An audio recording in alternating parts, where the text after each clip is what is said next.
Hello, I'm in a 2010 Toyota Highlander, and today I'm going to show you to add coolant. So first you open the hood and make sure the vehicle's turned off and cooled down. Just since this system, the coolant works under pressure and the liquid can get to a boil. So you don't want to risk a bunch of poisonous liquid to shoot out onto you. That said, this is the main coolant reservoir you'd add to normally. And this is the top of your radiator, which if it got low, you might need to check here as well. But to add, on the side, you'll see a full mark, and a low would be ways below that. So you are supposed to leave some air gaps so don't fill it all the way to the top. And double check your owner's manual or good online source that you've got the best coolant type for your make and model. And typically you want to match the same color and type that's already in here. Better not to mix and match if you can help it. But to add, you just pop this off, and then with the funnel or straight from your diluted coolant jug, just fill as needed to run that full mark.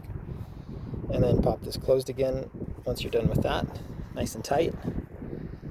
And then this cap here, it's you'll just push down and twist about twice and it'll pop right off, and you should see coolant right in the middle. And if you're not seeing any, you can add your diluted coolant here as well till it's full, and then screw this back on nice and tight. Make sure this one especially is tight so you don't have coolant spraying out while you're driving.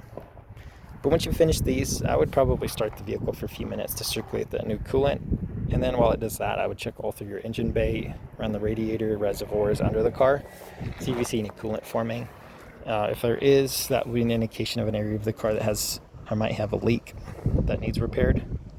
And a way to tell that apart from, say, water condensation is the coolant should have a slight coloration to it. It'll have a slight sweetness smell. You don't really want it on your skin, but so you have a glove on and feel it, it'll feel slightly slick compared to what water feels like. But I hope this is helpful. Hope you have a wonderful day.